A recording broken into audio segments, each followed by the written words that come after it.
اعوذ باللہ من الشیطان اللعین الرجیم بسم اللہ الرحمن الرحیم رب اشرح لی صدری ویسر لی امری واحلل عقدۃ من لسانی یفقهوا قولی ان اللہ وملائکتہ یصلون علی النبی یا ایھا الذین آمنوا صلوا علیہ وسلموا تسلیما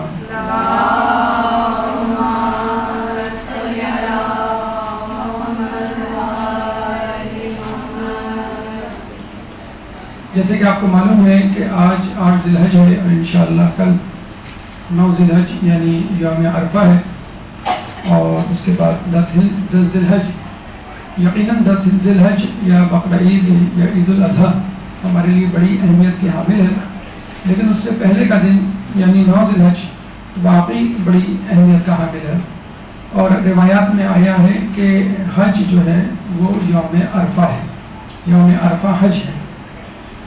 یوم عرفہ کے حوالے سے یقیناً اس دن کی بڑی فضیلت ہے، اور اس دن کی فضیلت میں جو دعا پڑھی جاتی ہے دعائے عرفہ، اس کی بہت زیادہ فضیلت روایات میں وارد ہوئی ہے۔ اس دن کے حوالے سے فقط یہ بات، یہ روایاتی واقعہ بتلا دینا کافی ہوگا کہ امام زین العابدین علیہ السلام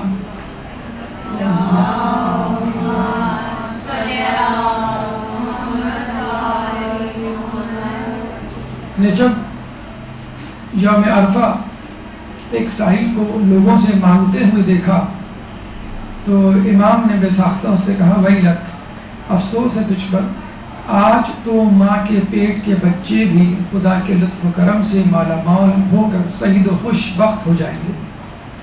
یعنی وہ جو بچہ ابھی ماں کے پیٹ میں ہے، اس دنیا میں نہیں آیا، وہ بھی اس دن کی خوش بختی کی وجہ سے بہت زیادہ سعادتیں لے کر آئے گا، اور اسی وقت وہ سعادت کا حامل ہو چکا ہوگا۔ تو اس دن بجائے اس کے کہ کوئی شخص خدا سے مانگے، کیوں کر اس کی مخلوق اور اس جیسے محتاج آدمیوں سے مانگنا شروع کر دے۔ اور یقیناً ہم یہ سمجھتے ہیں کہ بچوں پہ شاید وہ اثرات نہیں مرتب ہوتے جو ہم پر ہوتے ہیں، یا ہمیں وہ باتیں جو سمجھ میں آتی ہیں وہ بچوں کو نہیں آتی، لیکن ایسا نہیں ہے۔ انسان عمر کے کسی حصے ہی میں کیوں نہ ہو، بچہ ہو، جوان ہو، ضعیف ہو، چاہے اس دنیا میں آیا ہی نہ ہو، لیکن آس پاس کے اثرات اس کی زندگی پر، اس کے جسم پر، اس کے دل و دماغ پر مرتب ہوتے رہتے ہیں۔ اور آج کل کی میڈیکل سائنس بھی یہی کہتی ہے، الٹرا ساؤنڈ اور دیگر مشینوں سے جو تحقیق جمع کی گئی ہے کہ دوران حمل بھی بچے کی ماں جو کچھ کام کرتی ہے، یا بچے کے آس پاس یعنی ماں کے آس پاس جو کچھ ہو رہا ہوتا ہے، اس کے اثرات اس بچے میں ہوتے ہیں۔ اگر گناہ ہو رہا ہوگا تو اس کے اثرات بھی اس بچے پر آئیں گے، یعنی موسیقی، جھوٹ، غیبت، بدگوئی وغیرہ۔ اور اچھے کام ہو رہے ہوں گے، مثلا نماز، تلاوت قرآن، دعا اور اذکار، اس کے بھی اثرات یعنی اچھے اثرات مرتب ہوں گے۔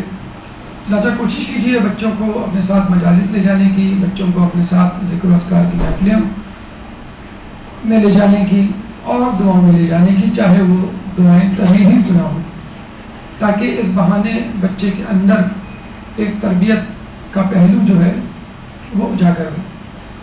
ہمارے یوم عرفہ مختصراً آپ کے سامنے حاضر خدمت ہے، اس کے بعد انشاءاللہ ہم دعائے عرفہ کی طرف چلیں گے۔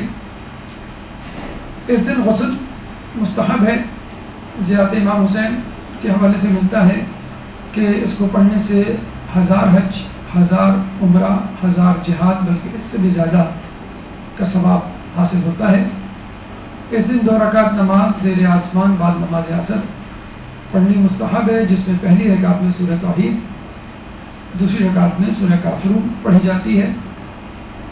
4 رکعت نماز 2 کر کے ہر رکعت میں 50 مرتبہ سورہ توحید، اس کے بعد چند تسبیحات کی جن کا تذکرہ مفاتیح الجنان میں موجود ہے، وہ پڑھی جاتی ہیں۔ صحیفہ کاملہ کی 47ویں دعا 20 دن پڑھنا مستحب ہے، روایتوں میں آیا ہے۔ دعائے عرفہ خود ایک بہترین اور دل کو گرمانے والی دعا ہے، ایمان میں اضافے کا سبب بننے والی دعا ہے۔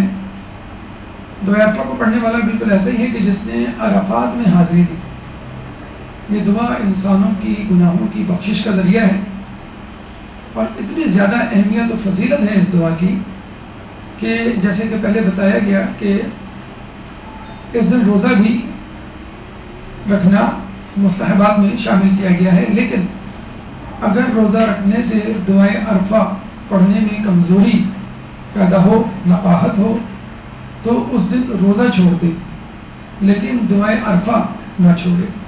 یعنی دعائے عرفہ کو ترجیح دی گئی ہے روزے پر، عرفہ کے دن کے مستحب روزے پر۔ کیوں کر اتنی اہم ہے یہ دعا؟ اس دعا میں کیا خاصیت ہے؟ اس دعا کے کیا پیغامات ہیں؟ یہ دعا ہمیں کیا سکھاتی ہے؟ یہ دعا کس طرح ہمارے اندر ایمان کے اضافے کا سبب بنتی ہے؟ کس طرح ہمارے گناہوں کو بخشواتی ہے؟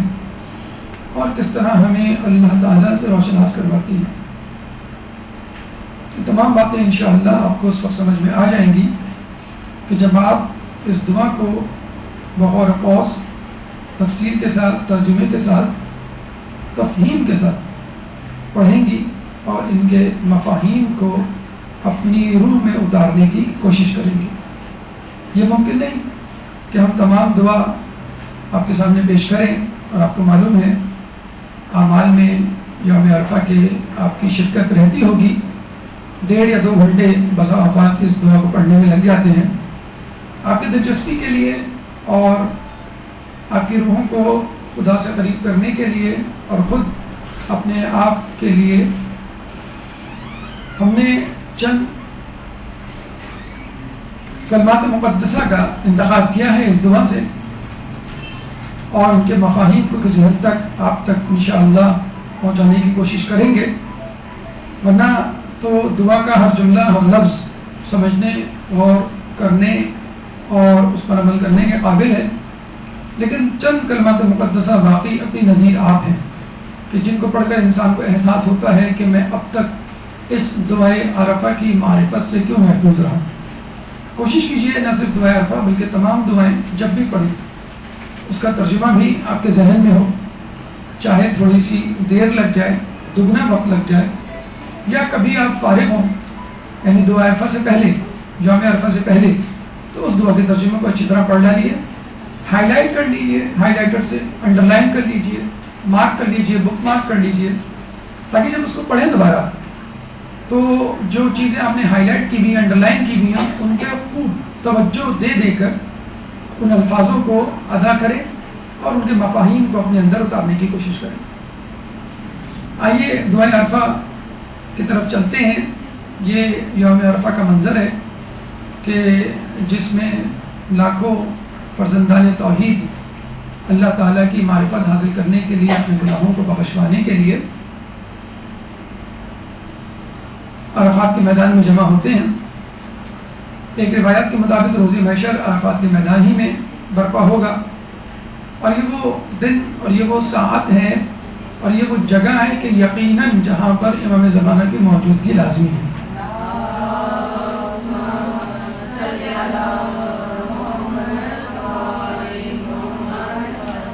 ہم کسی بھی جگہ یا وقت، زمان و مکان کے لیے نہیں کہہ سکتے کہ امام فلاں جگہ فلاں وقت میں موجود ہیں گے، لیکن عرفات کا میدان اور یوم عرفہ ایک ایسا زمان و مکان ہے کہ جس کے بارے میں کہا جا سکتا ہے کہ امام یہاں پر موجود ہے، کیونکہ امام کے بغیر حج مکمل نہیں ہو سکتا۔ اب آئیے اس دعا کی طرف چلتے ہیں اور چند جملے آہستہ آہستہ خوب غور و خوض کے ساتھ اپنی روح کی مکمل توجہ کے ساتھ اس دعا کے چند جملات کو، چند کلمات مقدسہ کو پڑھنے کی، سمجھنے کی کوشش کرتے ہیں۔ ایک درود پڑھ دیجیے محمد والے محمد۔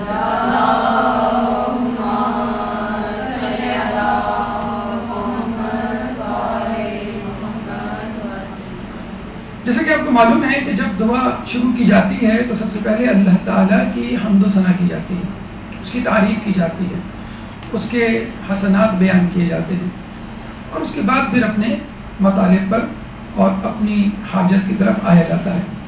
اور یہ دنیاوی لحاظ سے بھی مانگنے کا طریقہ ہے کہ جس کے پاس آپ جا رہے ہیں اس کی معرفت حاصل کریں اور اس کو بتلائیں کہ میں آپ کو کیا سمجھتا ہوں اور کیا سمجھ کے آپ کے پاس آیا ہوں. تو آپ میرے ظرف کو نہ دیکھیے، آپ اپنی عطا کو دیکھیے. آپ میرے منصب و مقام کو نہ دیکھیں، آپ اپنی منزلت کو دیکھیے. تو ہم خدا کی تعریف کرتے ہیں امام کی زبان سے، الحمدللہ الذی لیس لقضائہ دافع. حمد ہے خدا کے لیے جس کے فیصلے کو کوئی بدلنے والا نہیں، ولا لعطائہ مانع، کوئی اس کی عطا کو روکنے والا نہیں. پہلے جملے میں ایک ڈپریشن، ایک نا امیدی، ایک مایوسی کی کیفیت پیدا ہوتی ہے کہ حمد خدا کے لیے جس کے فیصلے کو کوئی بدلنے والا نہیں. جب اللہ تعالیٰ نے ہمارے لیے فیصلے کر دیے ہیں تو پھر ہم دعا کیوں مانگ رہے ہیں؟ دعا عفا شروع کرنے کی ضرورت ہی نہیں ہے. لیکن فوراً امام کہتے ہیں ولا لعطائہ مانع، لیکن اگر وہ دینے پر آئے تو اس کو کوئی روک نہیں سکتا. وہ کون سی ایسی چیز ہے جو خدا کو مجبور کر دیتی ہے کہ وہ ایک شخص سے ناراض ہو، منہ پھیر لے، مایوس اور محروم کر دے، اور پھر ایک دم سے وہی خدا اسی انسان کی طرف متوجہ ہو جائے اور دینے کے لیے تیار ہو جائے؟ اور جب وہ دینے کے لیے تیار ہو جائے تو اس کو روکنے والا کوئی نہیں. وہ کیا ایسی جادو کی چھڑی ہے، وہ کیا ایسی چیز ہے نادر و نایاب کہ جس کو ہم خدا کے سامنے پیش کریں تو اللہ اپنے فیصلوں کو تبدیل کر دے؟ وہ چیز ہے دعا. دعا ایسی چیز ہے جو تقدیر کو بدل دیا کرتی ہے، خدا کی لوح میں لکھے ہوئے الفاظوں کو محو کر دیا کرتی ہے، خدا کو اپنے فیصلے مجبور کرنے پر، تبدیل کرنے پر مجبور کر دیتی. اور ایسا نہ ہوتا تو اللہ دعا کے لیے نہیں کہتا، کیونکہ جب انسان کی تقدیر میں سب کچھ لکھا جا چکا اور ناقابل محو ہے تو پھر کیا ضرورت ہے دعا کی تاکید کی؟ اس کا مطلب یہ ہے کہ دعا اللہ تعالیٰ کے فیصلوں کو تبدیل کر سکتی ہے. پھر فرماتے ہیں امام کہ ولا کصنعہ صنع صانع، اور کوئی اس جیسی صنعت والا نہیں، وہو الجواد الواسع، اور وہ کشادگی کے ساتھ دینے والا ہے.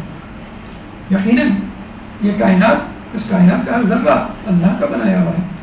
یہ کائنات جو ہم دیکھ رہے ہیں جس میں سورج ہے، اس جیسے 200 بلین سورج موجود ہیں. سائنس کہتی ہے کہ ہماری جیسی 30 ایسی کہکشائیں موجود ہیں. چھٹے امام فرماتے ہیں اس جیسی 18,000 کہکشائیں موجود ہیں. تو اللہ تعالیٰ تو بہت زیادہ وسیع سلطنت رکھتا ہے. یہ تو وہ سلطنت ہے جو ہمیں نظر آتی ہے، جو اتنی بڑی سلطنت رکھتا ہو کہ جو ہمارے سامنے ہے ہم اس کو نہیں دیکھ سکتے، اس کو نہیں پرکھ سکتے، تو اس کائنات کو ہم کیسے دیکھیں گے، حاصل کریں گے جو ہمارے سامنے نہیں. تو بس اللہ تعالیٰ بہت بڑی کائنات کا مالک ہے، اور جب وہ دینے پر آئے تو پھر اس کو کوئی روکنے والا نہیں. اور یقیناً وہی چیزوں کو عدم سے وجود میں لاتا ہے. اگر نہیں بھی ہوگی تو وہ پیدا کر دے گا ہمارے لیے. اس امید پر ہم اس کے سامنے آئے. وَلُطْفِكَ لِي وَإِحْسَانِكَ إِلَيَّ، تو نے بوجائے اپنی محبت و مہربانی کے مجھ پر احسان کیا. فی دولت ائمۃ الکفر، اور مجھے کافر بادشاہوں کے دور میں پیدا نہیں کیا. الذین نقضوا عہدک، کہ جنہوں نے تیرے فرمان کو توڑا. دیکھیے ہم بہت زیادہ شاکی رہتے ہیں اللہ تعالیٰ سے کہ تو نے ہمیں وہ نہیں دیا، تو نے ہمیں یہ چیز نہیں دی، تو نے ہمیں وہ چیز نہیں دی، اتنے برے ماحول میں پیدا کیا، اتنے برے زمانے میں پیدا کیا. اگر اللہ تعالیٰ آپ کو کسی کافر بادشاہ کے دور میں پیدا کر دیتا، شداد، نمرود، فرعون، اور اگر آپ اس کے سامنے اپنے ایمان کا اظہار کرتے اور اگر وہ آپ کو سزائیں دیتا اور اگر آپ کا ایمان متزلزل ہو جاتا تو آپ کیا کر لیتے؟ یہ تو بہت دور کی بات ہے.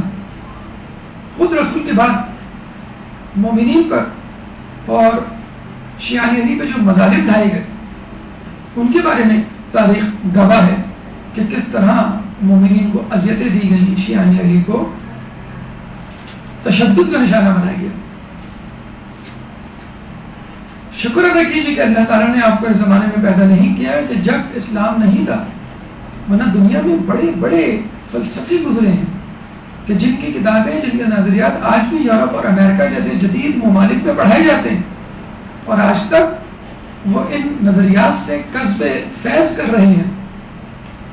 ارسطو اور افلاطون کو کون نہیں جانتا؟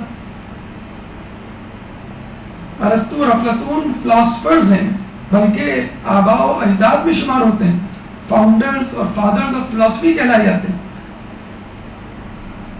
ہمارے یہاں اگر کوئی بہت زیادہ انٹلیکچوئل بننے کی کوشش کرے تو ہم کہتے ہیں ذرا افلاطون بننے کی کوشش نہ کرو۔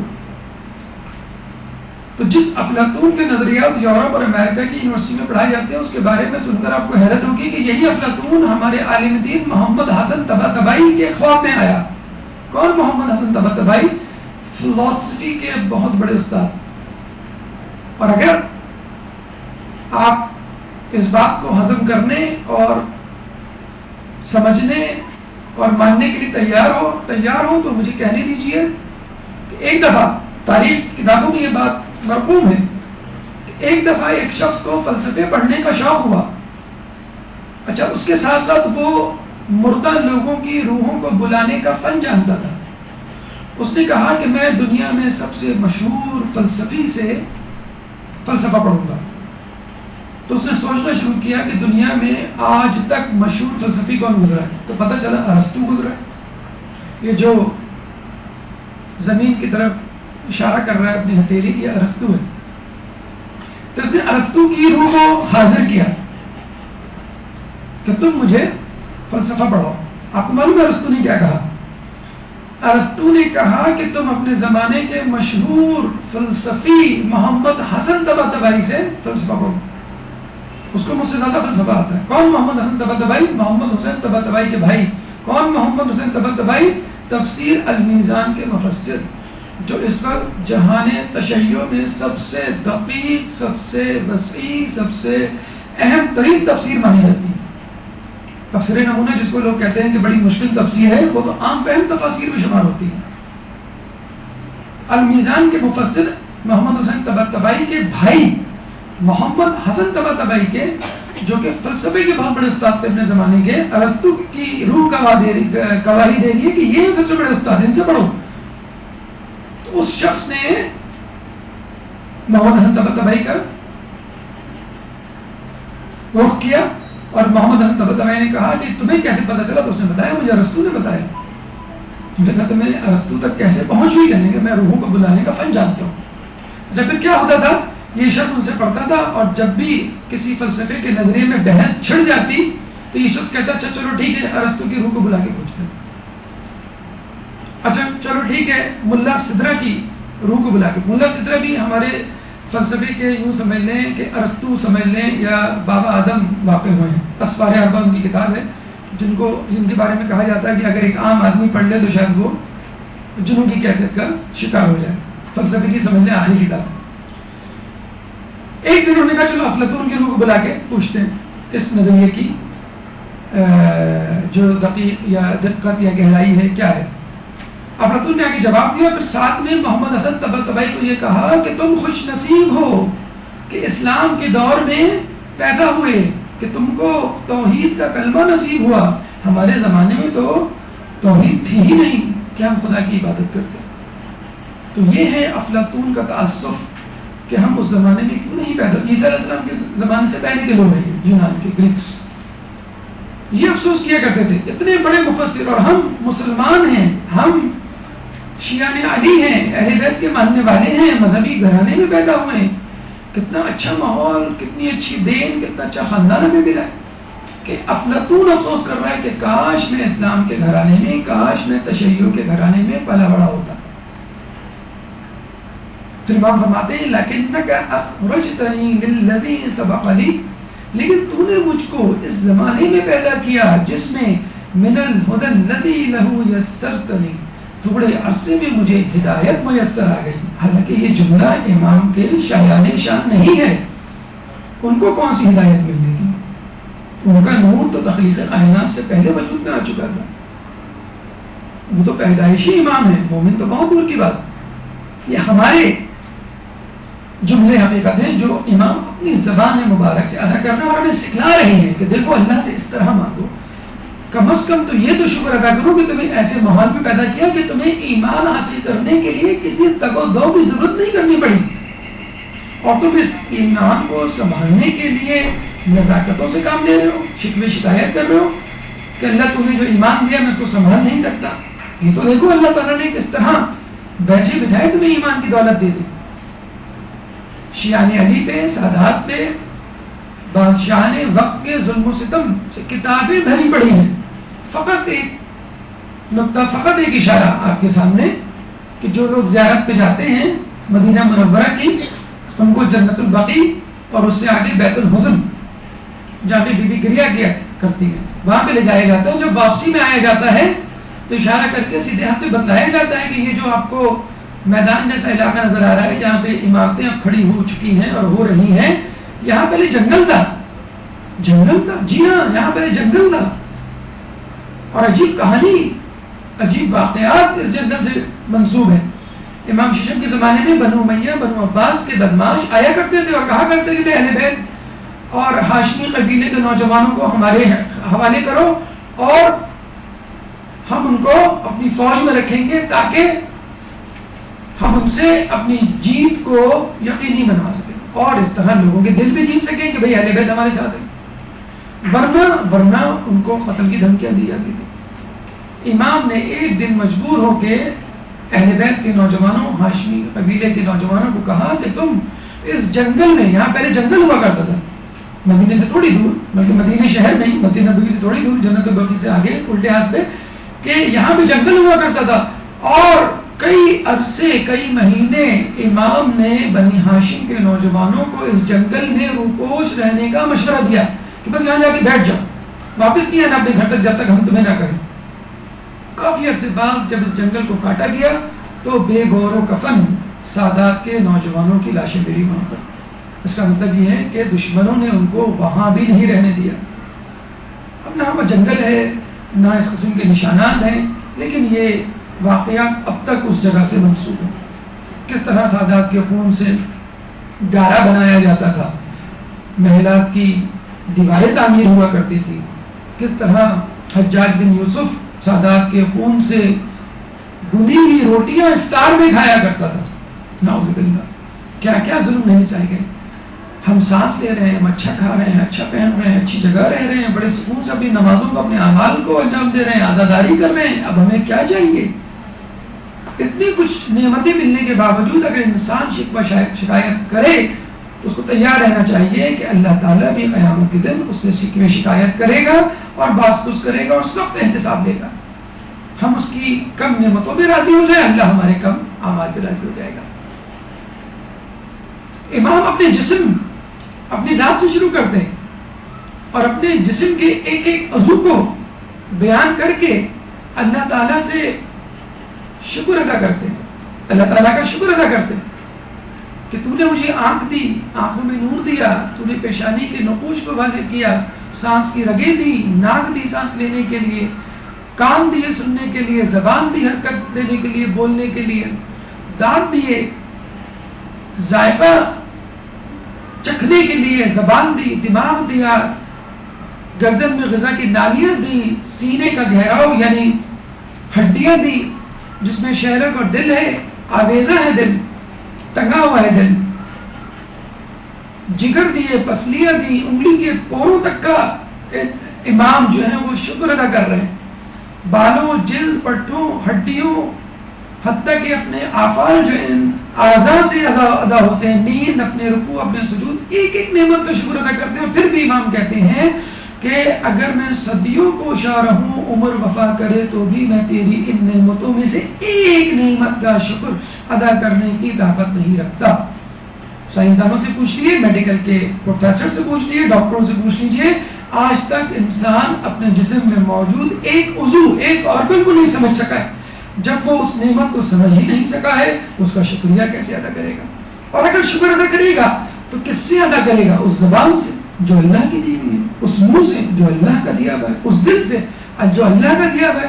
تو یوں سمجھ لیجیے شکر ادا کرنے کے لیے پھر ایک اور شکر واجب ہو جائے گا کہ اللہ تجھے نعمتیں دی، شکریہ، اور یہ جو میں نے شکریہ کہا ہے یہ تیری دی ہوئی چیز سے تو دیا ہے، تو اس کا بھی شکریہ. اور پھر جو میں نے شکریہ ادا کیا ہے یہ بھی تیری دی ہوئی چیزوں سے دیا ہے، اس کا بھی شکریہ، پھر شکریہ، پھر شکریہ کا شکریہ ادا کرتے کرتے انسان کی زندگی گزر جائے لیکن اللہ تعالیٰ کا شکر ادا نہ ہو. حق تو یہ ہے کہ حق ادا نہ ہوا. طب رضا کے حوالے سے جو گفتگو ہم نے آپ کے سامنے پیش کی تھی اس میں بتایا نا کتاب الزہد امام کے فرمودات پر مشتمل کتاب ہے باقاعدہ، جو ایک خط کی صورت میں بادشاہ وقت کو لکھا تھا اور بادشاہ نے کہا تھا کہ یہ باتیں تو سونے سے لکھنے کے قابل ہیں. ان باتوں کو سونے سے لکھا گیا، اس کا نام پڑ گیا، اس کتاب کا نام اتنی طویل گفتگو کتاب الزہد. اس میں بھی امام نے انسانی اعضاء، ان کے اعمال، ان کے افعال اور ان کی طبی نقطہ نگاہ سے صلاحیتوں پر تذکرہ کیا. توحید مفصل خود ہمارے چھٹے امام کا مکالمہ ہے مفصل کے ساتھ، جس میں انہوں نے دنیا، مخلوقات، کائنات اور پھر انسانی جسم کے حوالے سے گفتگو کی ہے. یہ خود ایک کتاب کی صورت میں موجود ہے. اردو میں بھی اس کا ترجمہ اور تشریح موجود ہے، سید محمد علی نے کیا ہے خطبہ امام علی، کہ جس میں فقط ایک جملہ کہ انسان بھی کیا ہے عجیب چیز ہے کہ چربی سے دیکھتا ہے.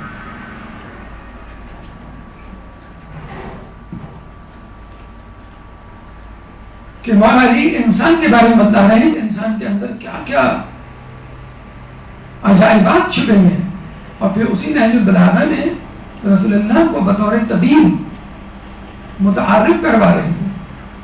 تو ائمہ کا اپنی ذات سے اللہ تعالیٰ کا شکر ادا کرنا یہ بھی ایک عجیب انداز ہے کہ تم کائنات کو تو بعد میں دیکھو، پہلے تم اگر فقط اپنے اندر جھانک کے دیکھ لو تو تمہیں احساس ہوگا کہ تمہارے اندر کون کون سی چیزیں چھپی ہوئی ہیں جو تم کو خود نہیں معلوم، کہ جس کا تمہیں شکر ادا کرنا چاہیے.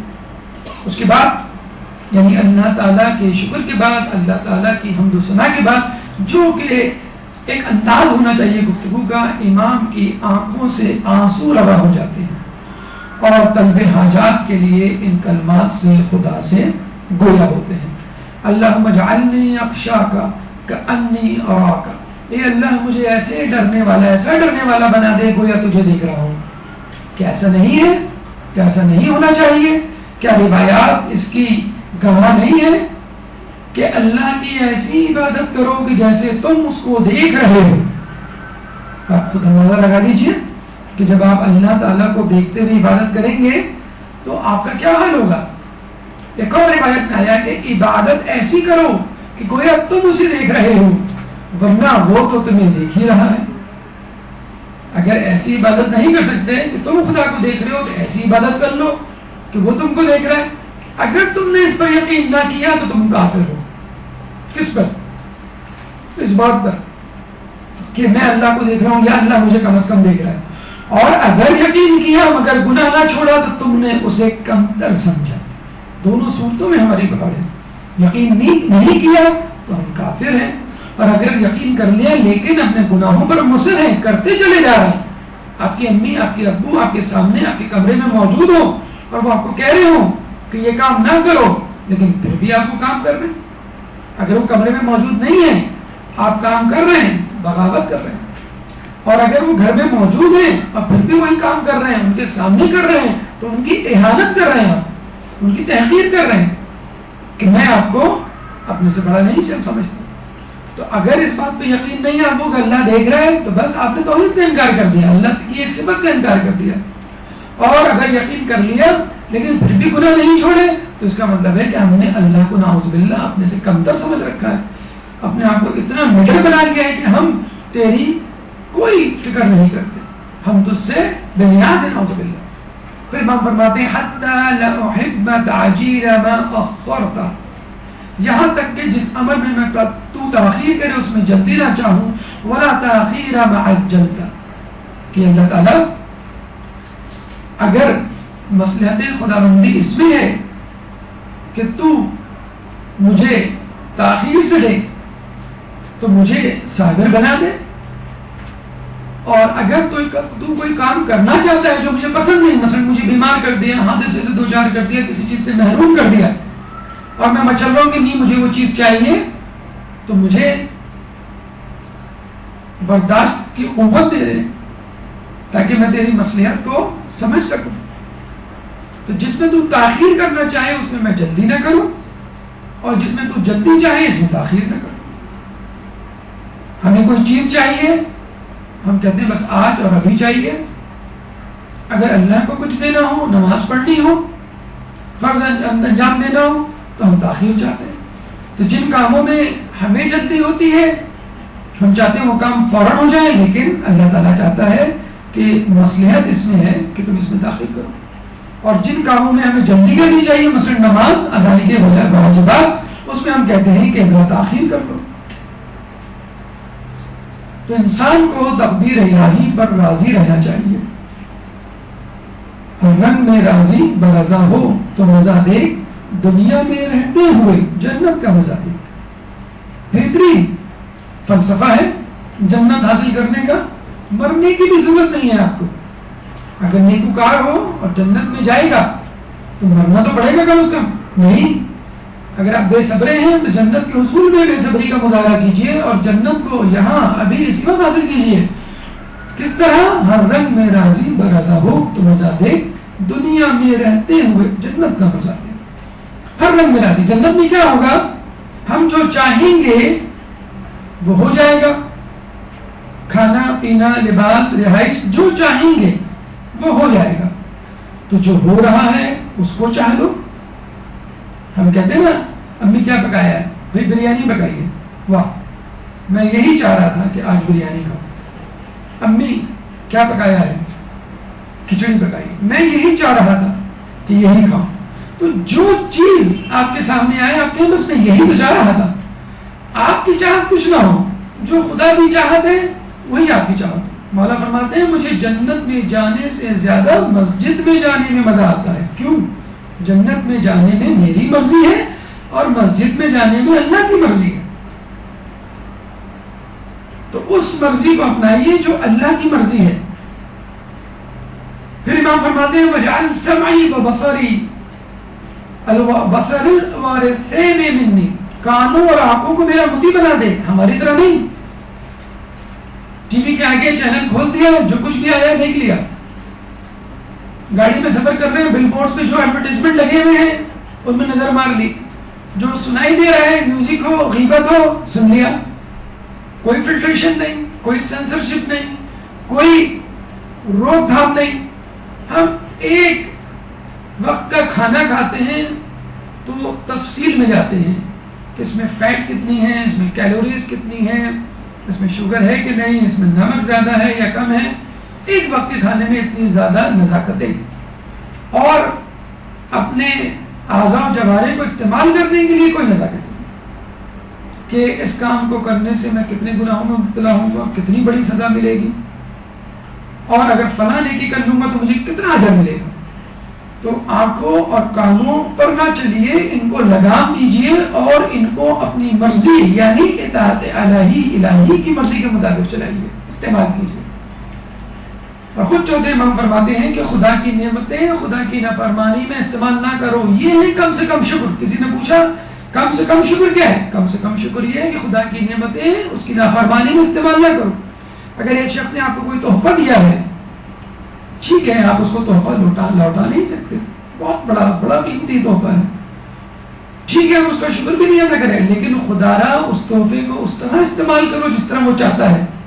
مطلب آپ کو گھڑی دی گئی ہے تو گھڑی کا مطلب ہے وقت کی قدر و قیمت.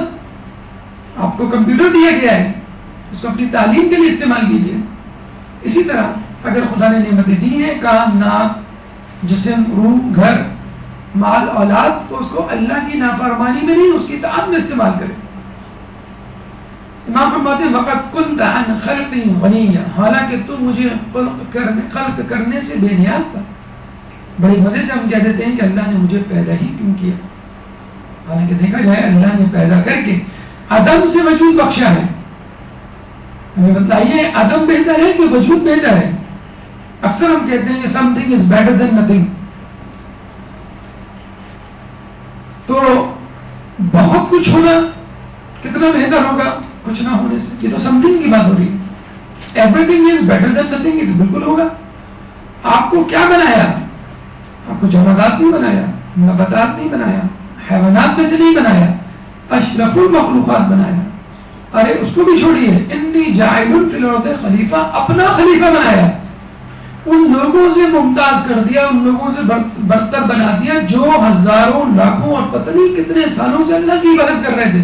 اس شخص کو ناراض کر دیا جس نے 4 سال میں 2 رکعت نماز پڑھی. راندہ درگاہ کر دیا ہماری وجہ سے شیطان، اس کے چیلوں کو اپنے دربار سے نکال دیا ہمیشہ کے لیے. اس کے باوجود بھی ہم اپنے آپ کو عزت دینے کے لیے تیار. اللہ نے تو ہمیں عزت دے دی اشرف المخلوقات بنا کر، لیکن افسوس کے ساتھ کہنا پڑتا ہے کہ ہم خود اپنے مقام کو سمجھنے کی صلاحیت نہیں رکھتے بلکہ چھوڑ بیٹھے ہیں. یاد رکھ لیجئے، خدا کو ہماری ضرورت نہیں بلکہ ہمیں اس کی ضرورت ہے. یہ نماز، یہ روزے، یہ حجاب، یہ تقوی، یہ شب بیداری، یہ حج، یہ صدقات، یہ خیرات، اس سے ہمیں کچھ ملے گا، خدا کو کچھ نہیں ملے گا. چوتھے امام کے پاس اگر کوئی سائل آتا مانگنے کے لیے تو امام اس کے ہاتھ چوم لیتے ہیں. لوگ کہتے ہیں آپ اس کے ہاتھ چوم رہے ہیں، دیکھا جائے تو امام کی جیب سے کچھ جا رہا ہے، امام دے رہے ہیں اس کو. تو امام کہتے ہیں میں اس کے ہاتھ کیوں نہ چوموں کہ یہ وہ ہاتھ ہیں جو میرا صدقہ، میرا پیسہ اللہ تک پہنچائیں گے. تو اگر ہم اللہ کو کچھ دے رہے ہیں تو یقیناً اپنے لیے دے رہے ہیں، اپنے فائدے کے لیے دے رہے ہیں، اس دنیاوی فائدے اور آخری فائدے کے لیے. پھر امام ایک عجیب جملہ کہتے ہیں، وفی نفسی فضللنی وفی اعین الناس فاذمنی فاذمنی، میرے نفس کو میرے سامنے ذلیل بنا دے اور لوگوں کی نگاہوں میں مجھے عزت دے دے. یاد رکھ لیجئے، اپنے آپ کو لوگوں سے کمتر سمجھیے لیکن لوگوں کے سامنے ذلیل ہو کے رہیے. اپنے نفس کو ذلیل بنا کے رکھیے لیکن لوگوں کے درمیان ہر انسان کی یہ خواہش ہوتی ہے کہ اس کی ایک عزت، ایک مقام، مرتبہ معاشرے میں رہے. خود اپنے لیے ذلیل بن گئے کہ اللہ میں کچھ نہیں، میں تیری مخلوقات سے کمتر ہوں. لیکن اللہ تعالیٰ سے دعا کیجئے کہ آپ کی عزت و مقام کو لوگوں میں نہ کھونے دے. موسیٰ علیہ السلام سے اللہ تعالیٰ نے وحی کی اور کہا، اے موسیٰ تمہیں معلوم ہے ہم نے تمہیں کلام کی فضیلت سے کیوں نوازا، یعنی کلیم اللہ کیوں بنایا؟ کیونکہ تم اپنے آپ کو تمام مخلوقات میں اپنے آپ کو سب سے کمتر سمجھتے. اپنے آپ کو لوگوں سے کمتر سمجھیے لیکن اللہ سے دعا کرتے رہیے کہ مجھے لوگوں میں ذلیل و خوار نہ کر. ہمارے چھٹے امام جعفر صادق علیہ السلام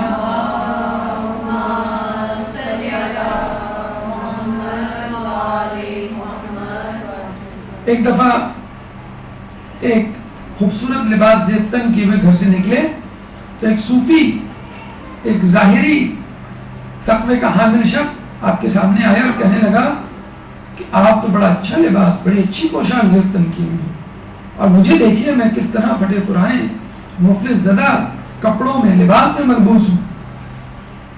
میرا تقوی گویا آپ کے تقوی سے زیادہ ہے، میرا زہد آپ کے زہد سے برتر ہے. امام نے کیا جواب دیا؟ امام نے کہا کہ آج کل اسلام خوشحال ہے، اگر ہم ایسے کپڑے پہنیں جو ہمارے فقر و فاقہ ظاہر کرے تو یہ ہماری اہانت کا سبب بنے گا، چنانچہ مناسب نہیں ہمارے لیے کہ ہم ایسا لباس زیبتن کریں. پھر امام نے اپنے لباس کو ہٹا کر اندر ایک لباس دکھایا کہ جو پھٹے پرانے کپڑوں پر مشتمل تھی.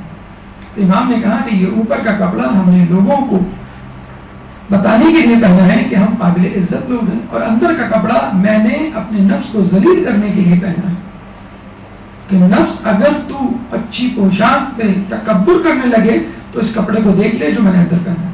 پھر امام نے اس کا کپڑا ہٹایا تو اس کے اندر وہ بڑی خوبصورت پوشاک پہنے ہوا تھا. اے شخص، تو نے لوگوں کو بیوقوف بنانے کے لیے زہد کا لبادہ اڑا ہوا ہے، فقر و فاقہ کی حالت بنائی ہوئی ہے، اور اندر تو نے لباس فاخرہ زیبتن کیا ہے اپنے نفس کو خوش کرنے کے لیے. تو اسلام یقیناً تواضع و انکساری کا سبق پڑھاتا ہے، لیکن یہ وہ نہیں چاہتا کہ انسان جو ہے معاشرے میں ایک ذلیل ترین، حقیر ترین انسان بن کے رہے. اللہ تعالیٰ چاہتا ہے کہ انسان اپنی شان کے مطابق زندگی گزارے. امام فرماتے ہیں وَإِلَىٰ غَيْرِكَ فَلَا تَكِلْنِي، مجھے اپنے غیر کے حوالے نہ کرنا. دیکھیے، انسان مختلف جہتوں، مختلف ہنر، مختلف قابلیتوں کا مالک ہے، اور ہر انسان کو دوسرے انسان کی ضرورت پڑتی ہے. ایک مریض ہے تو دوسرا ڈاکٹر ہے، ایک امیر ہے تو دوسرا غریب ہے، ایک حاجت مند ہے تو دوسرا دولت مند ہے. تو اس طرح لوگوں کی زندگیاں ایک دوسرے کے تعاون سے گزرتی رہتی ہیں اور کاروبار حیات چلتا رہتا ہے. لیکن اگر انسان کسی ایک شخص کا محتاج ہو جائے جو بڑی پست طبیعت کا مالک ہو، مغرور ہو، متکبر ہو اور دین سے دور ہو، تو یقیناً وہ شخص اپنے سے مانگنے والے کو یعنی محتاج کو بہت ذلیل کر دیتا ہے. اس قسم کے لوگوں سے امام نے پناہ مانگی ہے. یعنی یہ ہماری دعا ہے جو امام کی زبانی ہے کہ اللہ مجھے اپنے غیر کے حوالے نہیں کرنا. اور یاد کر لیجئے غیروں میں سب سے بڑا غیر، دشمنوں میں سب سے بڑا دشمن آپ کا اپنا نفس ہے. الہی لا تکلنی الی نفسی طرفۃ عین ابدا، اے خدا مجھے ایک لمحے کے لیے بھی اپنے نفس کے حوالے نہ کرنا. ام سلمہ فرماتی ہیں کہ ایک دفعہ رات میں بیدار ہوئی تو رسول اللہ کو اپنے بستر پہ نہیں پایا. چنانچہ پریشان حال ہر جگہ ڈھونڈا، پھر واپس آ کے حجرے میں اپنے بستر پہ بیٹھ گئی کہ پتہ نہیں رسول کہاں چلے گئے. تو غور سے دیکھا تو کمرے کے حجرے کے کونے میں رسول اللہ سجدے کی حالت میں گریہ کر رہے ہیں. مسلسل یہ دعا ان کی زبان سے نکل رہی ہے، الہی لا تکلنی الی نفسی طرفۃ عین ابدا، اے خدا مجھے ایک لمحے کے لیے بھی اپنے نفس کے حوالے نہ کرنا. خدا اللہ کے رسول کا نفس تو پاک و پاکیزہ ہے. ہمارے لیے دعا ہم کو بتلانے کے لیے کہ دیکھو نفس سب سے غیروں میں سے سب سے بڑا غیر، سب سے برے دشمنوں میں سب سے بڑا دشمن. چنانچہ کبھی بھی اس نفس کو اپنے اوپر غالب نہ آنے دینا اور اپنے آپ کو اس نفس کے حوالے نہیں کرنا. ایک شخص خانہ کعبہ کا غلاف پکڑ کے کہہ رہا ہے یا اللہ مجھے لوگوں سے بے نیاز کر دے. امام سامنے سے گزرے تو اس سے کہا کہ نہیں ایسا نہ کہو، ہر شخص کسی نہ کسی طرح کبھی نہ کبھی کسی کا محتاج تو ہوتا ہی ہے. یہ کہو اے اللہ مجھے پست لوگوں سے بے نیاز کر دے، جو میرا مذاق اڑائیں، جو میری اہانت کریں، جو میری تحقیر کریں. ان کمینہ صفت لوگوں سے مجھے آزاد کر دے، بے نیاز کر دے، ان لوگوں کا محتاج نہ بنے. اللہ تمیتنی علی غضبک، مجھے موت نہ دے جب تو مجھ سے ناراض ہو. یعنی اگر ہماری موت آئے تو ایسی حالت میں موت آئے کہ اللہ ہم سے راضی ہو، اس حالت میں نہیں کہ اللہ ہم سے ناراض ہو. دیکھیے اور جگہوں پہ شاید بسم اللہ یا ابتدا بڑی اہمیت رکھتی ہے.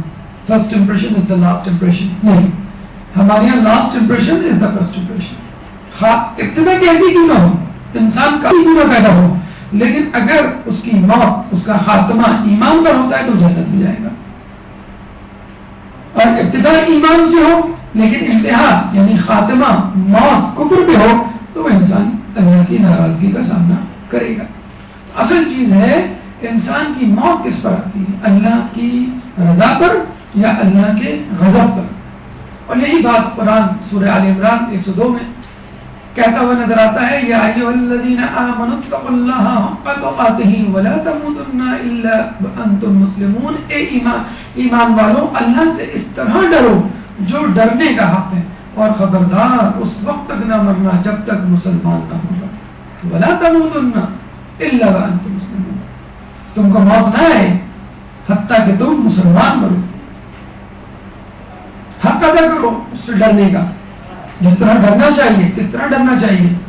زندگی ایسے گزارو، عبادت ایسے کرو کہ تم اللہ کو دیکھ رہے ہو، اور اگر تم اس کو نہیں دیکھ سکتے تو وہ تو تم کو دیکھ ہی رہا ہے. اعلیٰ درجہ اور کم ترین درجہ، لیکن انہی درجوں کے درمیان رہو، اس سے آگے نہ جاؤ، اس دائرے سے، اس ایمان کے دائرے سے باہر نہ نکلو. تو پہلے ڈرنے کا حق ادا کیجیے اور اس کے بعد اس پر قائم رہیے، استقلال کا مظاہرہ کیجیے، اور آپ کی موت اللہ کی رضا پر ہو. بہترین مثال، بہترین مثالوں میں سے ایک بہترین مثال حر کا عمل کہ وہ شخص تھا کہ جس نے کربلا میں امام کا راستہ روکا تھا، پانی بند کیا تھا، آگے نہیں جانے دیا تھا، اور پھر ایک دن پہلے، ایک رات پہلے منقلب ہو گیا کہ نہیں، مجھے امام کا ساتھ دینا چاہیے. اور امام کے لشکر سے عاملہ. انت حر فی الدنیا والآخرہ، کہ تو آزاد ہے دنیا میں بھی اور آخرت میں بھی. اتنا بڑا لقب امام کی طرف سے، اپنی نفس کی غلامی سے آزاد ہو گیا. حر پہلے وہ غلام تھا، جب یزیدی خیمے تک یزیدی نظریات کا حامل تھا، اور جب امام سے عاملہ تو حقیقت میں حر بن گیا، آزاد بن گیا اور اپنے نام کا حق ادا کر دیا. امام فرماتے ہیں الہی امرتنی فعصیتک، اے میرے معبود و سردار، اے میرے معبود تو نے حکم دیا تو میں نے نافرمانی کی. ونہیتنی فارتکبت نہیک، جس سے تو نے مجھے روکا میں وہ کام کر گزرا. یعنی جب اللہ تعالیٰ ہمیں نیکیوں کا حکم دیتا ہے اور گناہوں سے روکتا ہے تو ہم نیکیوں سے روگردانی کرتے ہیں اور گناہوں میں سبقت کرتے ہیں. اور جس کام سے انسان کو منع کیا جاتا ہے وہی کام انسان کرنے کی کوشش کرتا ہے. الممنوع مرغوب، ایک بڑا اچھا جملہ عربوں میں مشہور ہے کہ جو چیز منع ہوتی ہے، ممنوع ہوتی ہے، وہی چیز انسان کو مرغوب ہوتی ہے. شوگر کے مریض کس طرح گلاب جامن پر نظریں ٹکائے رال ٹپکا رہے ہوتے ہیں، اس بلڈ پریشر کے مریض چکنا قورمہ دیکھ کر چکنے گھڑے پر پھسل جاتے ہیں. تو جس کو جس کام سے بچے آئس کریم سے منع کرو کہ گلا خراب ہو جائے گا، وہی آئس کریم کھائیں گے. تو جس چیز سے منع کیا جاتا ہے انسان وہی کرتا ہے. اور امام اعتراف کر رہے ہیں بلکہ کروا رہے ہیں. اور دیکھیں اسی ممنوع نے مرغوب ہو کے آدم کو جنت سے نکلوایا، پوری جنت ایک طرف اور وہ ایک شجر ممنوعہ ایک طرف. تو بسا اوقات انسان کو ایک کھانا کئی کھانوں سے محروم کر دیتا ہے. اسی طرح ایک چیز، ایک گناہ، ایک معصیت انسان کو کئی نیکیوں سے محروم کر دیتی ہے. امام فرماتے ہیں فَأَصْبَحْتُ لَا بَرَأَةٍ لِّي فَاعْتَذِرُوا، بس حال یہ ہے کہ نہ گناہ سے بری ہوں کہ عذر کروں، وَلَا ذَا قُوَّةٍ فَأَنْتَصِرُ، نہ یہ طاقت ہے کہ کامیاب ہو جاؤں. یعنی نہ میں کوئی مناسب بہانہ تیرے سامنے پیش کر سکتا ہوں اور نہ ڈھٹائی سے اپنی معصیت پر، اپنے گناہ پر قائم رہ سکتا ہوں کہ ٹھیک ہے میں نے کیا، نعوذ باللہ تو کیا کر لے گا. امام سے کسی نے کہا ہے کہ مجھ سے گناہ نہیں چھپتے، تو امام نے کہا کہ بس چند باتوں میں سے ایک بات یہ کہی کہ تم اللہ کی سلطنت سے باہر نکل جاؤ اور پھر جا کے وہاں گناہ کرو. تو ہم اس کی سلطنت سے باہر نہیں نکل سکتے، اس کی خدائی سے باہر نہیں نکل سکتے. تو اب مجبور ہمیں خدائی کی طرف پلٹنا ہے. اگر خدا کی معصیت نافرمانی کی ہے تو کسی اور سے معافی نہیں مانگنی ہے، اسی خدا سے معافی مانگنی ہے. اور اگر آپ نے حقیقت میں ایسی توبہ کر لی، اس طرح کی ندامت کا اظہار کر لیا، تو روایتوں میں آیا ہے کہ بہت سے گناہ انسان کو بخشوا دیتے ہیں، بہت سے گناہ انسان کو اللہ سے قریب کر دیتے ہیں. تو حقیقت میں گناہ نہیں قریب کرتے، بلکہ گناہ کے بعد جو توبہ ہوتی ہے وہ انسان کو اللہ سے قریب کر دیتا ہے. اس کے بعد امام فرماتے ہیں یا من سترنی من الآباء والامہات ان یزجرونی، اے وہ خدا جس نے ماں باپ سے میری پردہ پوشی کی کہ وہ مجھے دھتکار دیں. اگر ہمارے اعمال، ہماری باتیں، ہماری سیکریٹس ماں باپ کو پتہ چل جائیں، خصوصاً نوجوان اس پہ توجہ دیں، بچے اس بات کو سنیں کہ کتنے ایسے کام ہیں، کتنی ایسی باتیں ہیں جو زبان سے نکالتے ہیں جو ماں باپ کو نہیں پسند. اگر پسند ہو جائیں تو پتہ نہیں وہ کیا کریں. وَمِنَ الْعَشَائِرِ وَالْإِخْوَانِ أَن يُعَيِّرُونِي، اہل قبیلہ اور بھائی بندوں سے میرا پردہ رکھا کہ مجھے ڈانٹ ڈپٹ کریں گے. میرے گھر والوں، میرے رشتہ داروں، دوست احبابوں کو میری بہت ساری باتیں نہیں بتائیں، میرے بہت سے گناہوں سے دور رکھا. اگر ایسا ہوتا تو وہ مجھے دھتکار دیتے. وَمِنَ السَّلَاطِينِ أَن يُعَاقِبُونِي، اور حاکموں سے میرا پردہ رکھا کہ وہ مجھے سزا دیں گے. اے میرے مولا، اگر حاکموں کو پتہ چل جاتا ایسی بات جو ان کے خلاف تھی تو وہ کیا کرتے آپ کا. ہر انسان اپنے گریبان میں جھانک کر دیکھے، ہر انسان اپنے دل دماغ کو ٹٹولے، ہر انسان اپنے ماضی میں جھانکے اور یہ دیکھے کہ اس نے کیا کیا کیا، کتنے گناہ تھے جو اللہ نے لوگوں سے چھپا دیے، کتنی نیکیاں تھی جو ہم نے کی ہی نہیں اور لوگوں میں مشہور ہو گئی، یا ایک مرتبہ کی اور لوگوں نے کہنا شروع کر دیا ماشاءاللہ آپ تو نماز شب ہمیشہ انجام دینے والے ہیں، آپ کو تو اکثر میں نے مستحب روزے رکھتے ہوئے دیکھا ہے، آپ کو تو فلاں فلاں، تو کتنی نیکیاں ہماری مشہور ہو جاتی ہیں اللہ کے سامنے۔ اور اگر ایسا ہو جاتا، ہماری باتیں، ہمارے وہ کام، ہمارے وہ عیب، ہمارے وہ کوتاہیاں جو ہم نہیں چاہتے لوگوں پہ آشکار ہو، اگر وہ ہو جاتی تو کیا ہوتا؟ وَلَوِ اطَّلَعُوا يَا مَوْلَايَ عَلَىٰ مَا اطَّلَعْتَ عَلَيْهِ مِنِّي، اگر وہ میرے بارے میں وہ جان لیتے جو کچھ تو جانتا ہے تو وہ مجھے اِذَا مَا أَنذَرُونِي وَلَا رَفَضُونِي وَقَطَعُونِي، مجھے مہلت نہ دیتے، مجھے چھوڑ جاتے اور قطع تعلق کر لیتے۔ کتنی چیزیں، کتنی باتیں، کتنے کام ایسے ہیں جو ہم اپنے آس پاس کے لوگوں کی مرضی کے خلاف کرتے ہیں، اپنے ماں باپ، اپنے شوہر، اپنی بیوی، اپنے بچے، اپنے بڑے، اپنے بزرگ، اپنے باس، اپنے حکمران، اور ہم خوف کھاتے ہیں کہ ہماری یہ باتیں نہ پتہ چلیں، اگر پتہ چل جائیں گی تو کیا ہوگا؟ لوگ کم از کم جو سزا دیں گے وہ ہے سوشل بائیکاٹ، لیکن پھر بھی ہم لوگوں کے درمیان گھوم رہے ہیں اور لوگ ہمیں عزت دے رہے ہیں فقط خدا کی وجہ سے کہ اس نے ہمارا پردہ رکھا ہوا۔ ابراہیم علیہ السلام کو کہا کہ ابراہیم تمہیں معلوم ہے ہم نے تمہیں خلیل اللہ کیوں بنایا؟ دو صفتوں کی وجہ سے، نماز شب اور مہمانداری۔ ابراہیم علیہ السلام اکثر جب کھانا تیار ہوتا تو دور نکل جاتے، صحرا میں ڈھونڈتے کسی مسافر کو، اور جب مل جاتا تو اسے عزت و احترام اور تکریم سے اپنے گھر لاتے اور ضیافت دیتے، کھانا کھلاتے، پر رخصت کرتے عزت سے۔ ایک دفعہ ایک شخص کو ڈھونڈ کر مہمان بنا کر اپنے گھر لائے، دسترخوان پہ بیٹھے اور مہمان سے کہا کہو بسم اللہ الرحمن الرحیم اور کھانا شروع کرو۔ اس نے کہا میں کیسے کہوں بسم اللہ الرحمن الرحیم، میں تو کافر ہوں۔ ابراہیم علیہ السلام کو انتہائی غصہ آیا اور کہا کہ تم اگر اللہ کو نہیں مانتے، تم میرے دوست نہیں، تم میرے گھر میں میرے ساتھ کھانا نہیں کھا سکتے۔ میں معذرت خواہ ہوں، نکال دیا اپنے گھر سے اس کو۔ واپس آئے تو اللہ نے کہا ابراہیم وہ مجھ کو نہیں مانتا تھا اور میں اس کو اب تک دیتا رہا، کھلاتا رہا، اس نے فقط تمہارے سامنے میرے کفر اور میری توحید کا انکار کیا تو تم نے اس کو دھتکار دیا، مجھ کو دیکھو میں اپنے نہ ماننے والوں کو بھی کھلاتا ہوں۔ تو آپ دیکھ لیجئے کہ خدا کی صفت کو کتنے لوگوں نے، کتنے کم لوگوں نے اپنایا ہوا ہے۔ رسول فرماتے ہیں جو مجھ کو دے، جو مجھ کو نہ دے میں اس کو عطا کروں، جو مجھ سے کٹے میں اس سے جڑوں۔ لیکن ہم لوگ ٹٹ فار ٹیٹ،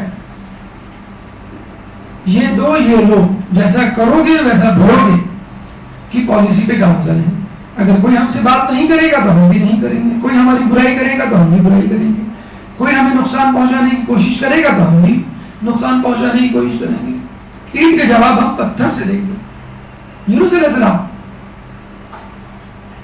لا الہ الا انت سبحانک انی کنت من الظالمین، اپنی قوم میں 33 سال تبلیغ کی اور کہا کہ اللہ یہ نہیں مانتے، فقط 2 افراد ایمان لائے۔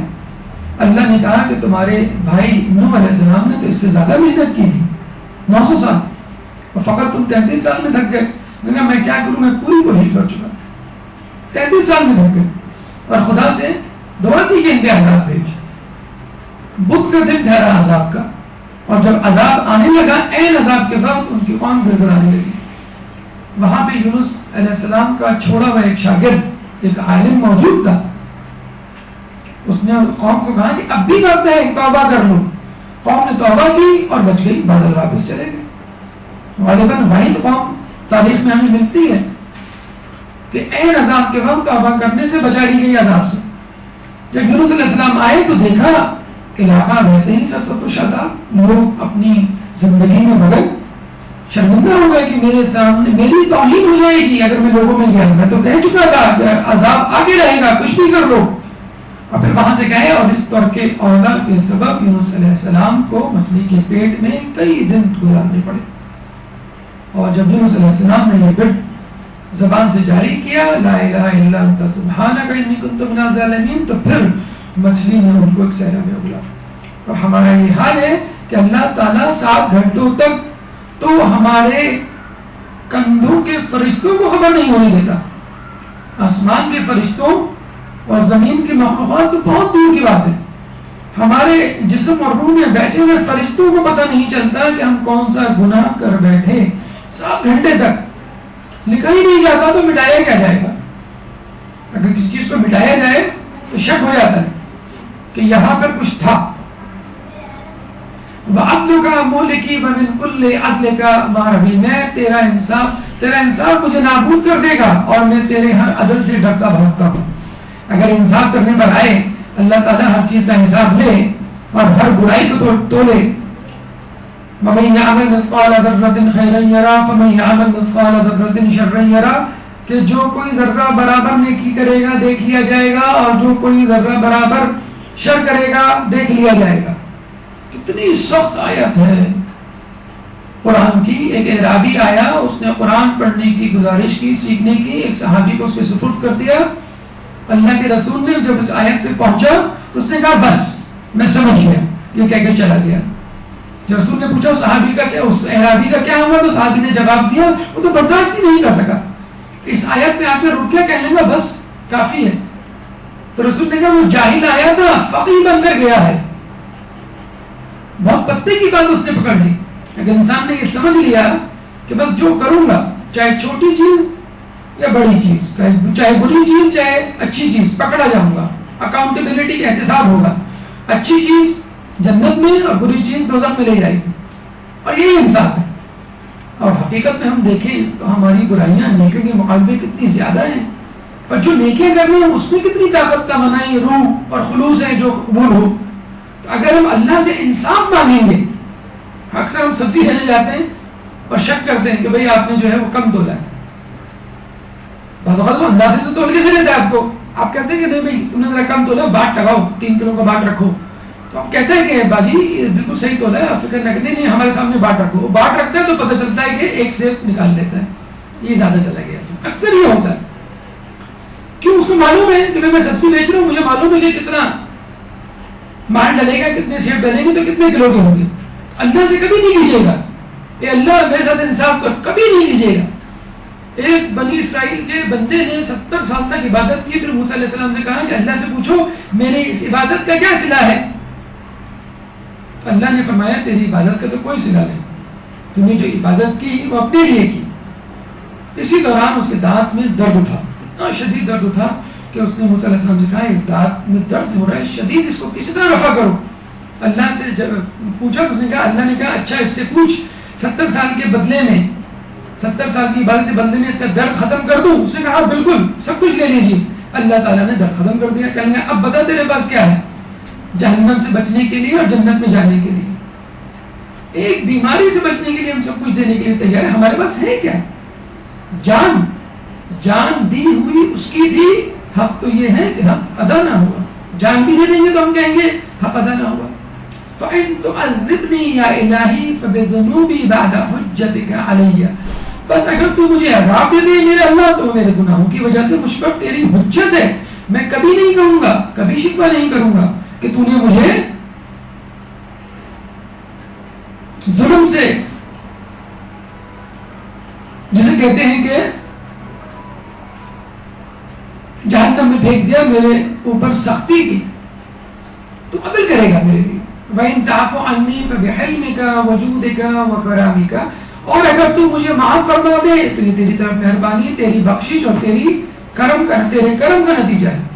یقیناً اگر میں دوزخ میں پھینکا جاؤں تو میں یہ نہیں کہہ سکتا کہ تو نے ظلم کیا، اور اگر تو معاف فرما دے گا تو یقیناً تیری مہربانی. اس میں میری کوئی قابلیت استطاعت نہیں ہے. اور پھر ذکر یونسیہ پڑھتے ہوئے امام فرماتے ہیں لا الہ الا انت سبحانک انی کنت من الظالمین، تیرے سوا کوئی معبود نہیں، تو پاکتر ہے، بے شک میں ستمگاروں میں سے ہوں. لا الہ الا انت سبحانک انی کنت من المستغفرین، تیرے سوا کوئی معبود نہیں، تو پاک تر ہے، بے شک میں معافی مانگنے والے میں سے ہوں۔ گو کہ قرآن کا جملہ ہے، حضرت یونس علیہ السلام کی زبان مبارک سے نکلا ہوا جملہ ہے، لیکن امام من الظالمین میں مزید چیزوں کا اضافہ کرتے ہیں، اور کتنے خوبصورت اضافے ہیں۔ دیکھیے، من المستغفرین، ظالموں میں سے بھی ہوں، لیکن معافی بھی تو مانگ رہا ہوں۔ ٹھیک ہے میں نے ظلم کیا، لیکن تجھ سے توبہ بھی طلب کر رہا ہوں۔ پھر امام فرماتے ہیں لا الہ الا انت سبحانک انی کنت من الموحدین، تیرے توحید پرست تو بھی ہوں، ظلم کیا میں نے لیکن تجھ کو بھی تو مانتا ہوں۔ من الخائفین، تجھ سے خوف بھی تو کھاتا ہوں۔ من الواجلین، تجھ سے ڈرتا بھی تو ہوں۔ من الراجین، امیدواروں میں سے بھی تو ہوں۔ من الراغبین، راغبوں میں سے ہوں، تیری طرف رغبت کرتا ہوں۔ من السائلین، نام لیواؤں میں سے ہوں۔ من المحللین، تیرے نام لیواؤں میں سے ہوں۔ من السائلین، سوال کرنے والوں میں سے ہوں۔ من المسبحین، تیری تسبیح کرنے والوں میں سے ہوں۔ من المکبرین، تیری تکبیر کہنے والوں میں سے۔ ٹھیک ہے میں نے گناہ کیا ہے، ٹھیک ہے میں نے ظلم کیا ہے، لیکن تو یہ بھی تو دیکھ، میں نیکی بھی تو کرتا ہوں، تیرا نام بھی تو لیتا ہوں، تیری تسبیح بھی تو کرتا ہوں، تیری تعریف بھی تو کرتا ہوں، اور تیری ہی طرف تو رجوع کرتا ہوں، تیری ہی طرف تو میں واپس آتا ہوں۔ اگر تو گناہ کو دیکھ رہا ہے تو میری نیکی کو بھی دیکھ، اگر تو میرے تکبر کو دیکھ رہا ہے تو میری عجز و انکساری کو بھی دیکھے۔ بس امام یہی چاہتے ہیں کہ ایمان مومن ان دو علامتوں کے درمیان ہے، خوف و امید۔ یہی علامت ہے ایمان کی، خوف بھی ہو اور امید کی کیفیت بھی ہو۔ وَاكْتُبْنَا لَكَ شَاكِرِينَ وَلِآلَائِكَ ذَاكِرِينَ، اپنے شکر گزاروں میں لکھ دے اور اپنے احسانوں کا ذکر کرنے والوں میں رکھ۔ آمین آمین رب العالمین، ایسا ہی ہو جہانوں کی پروردگار۔ اے اللہ جیسا میں چاہ رہا ہوں ویسا ہی کر دے، میں تجھ سے اپنی مغفرت طلب کر رہا ہوں، اپنی توبہ کر رہا ہوں، اپنے گناہوں سے خلاصی چاہتا ہوں، بس تو ایسا ہی کر دے اے میرے رب۔ فَأَعِنَّا عَلَى مَنَاسِكَنَا، اعمال حج میں ہماری مدد فرما، وَأَكْمِلْ لَنَا حَجًّا، اور ہمارا حج مکمل کر دے، وَاعْفُ عَنَّا، ہمیں معاف فرما۔ فَقَدْ مَدَدْنَا إِلَيْكَ أَيْدِيَنَا فَهِيَ، پناہ دے کہ ہم نے تیرے آگے ہاتھ پھیلایا ہے۔ حج پہ جو لوگ جاتے ہیں عموماً تکبر کا بعض وقت شکار ہو جاتے ہیں کہ ہم نے اتنا پیسہ خرچ کیا، ہمیں یہ نہیں ملا، ہمیں وہ نہیں ملا۔ اللہ سے توسل کیجئے، اللہ سے مانگیے کہ اللہ ہم اپنے حج کو، ہم نے اپنے اعمال کو، ہم اپنی نمازوں کو، ہم اپنی عبادتوں کو مکمل نہیں کر سکتے، تو کر سکتا۔ یا من لا یخفی علیہ اغماض الجفون، وہ جس پر پوشیدہ نہیں ہے پلک کا جھپکنا، ولا لحظ العیون، نہ آنکھوں کا اشارہ، ولا مستقر فی المکنون، نہ وہ چیز جو پردے کے پیچھے ہو، ولا من طوت علیہ مضمرات القلوب، اور نہ وہ بات جو دلوں کے پردوں میں لپٹی ہوئی ہو۔ کوئی بھی چیز کہیں پر بھی ہو، ظاہر ہو، باطن ہو، جسم پر ہو یا جسم کے اندر ہو، اللہ سے محفوظ نہیں۔ خدا کے بارے میں کہا جاتا ہے کہ خدا وہ بھی جانتا ہے جو نہیں ہوا، اور وہ بھی جانتا ہے جو کبھی نہیں ہوگا۔ وَآتِقْ رَقَبَتِي مِنَ النَّارِ، اور میری گردن کو جہنم کی آگ سے آزاد کر دے۔ اللہم لا تنکر بی، یا اللہ مجھے غلط فہمی میں نہ رکھ، ولا تستدرجنی، اور مجھے دھوکے میں نہ رکھ، ولا تخدعنی، اور مجھے فریب نہ دے۔ اکثر ہم ضد کرتے ہیں اپنی امی ابو سے، امی یہ چیز لا دیں، امی کہتی ہیں ٹھیک ہے بیٹا لا دیں گے کل۔ امی دیکھیں آپ وعدہ کریں، آپ بھولیں گے، آپ ایسے ہی تو نہیں کہہ رہے، ہمیں ٹالنے کے لیے تو یہ نہیں کہہ رہے۔ ابو سے ہم چیز لانے کا کہتے ہیں اور کہتے ہیں ٹھیک ہے بیٹا ہم لا دیں گے۔ اللہ سے بھی اسی طرح ضد کر کے مانگیے کہ اللہ تو ہمیں بنا تو نہیں رہا، یہ تو نہیں کہ ہم یہاں سے چلے جائیں اس امید پہ کہ ہاں تو ہمیں معاف کر دے گا، بعد میں پتہ چلا کہ تو نے ہمیں معاف نہیں کیا۔ اس کے بعد امام سر کو آسمان کی طرف بلند کرتے ہیں اور آنسوؤں میں اس دعا کو، اس آواز کو مزید بلند کرتے ہوئے فرماتے ہیں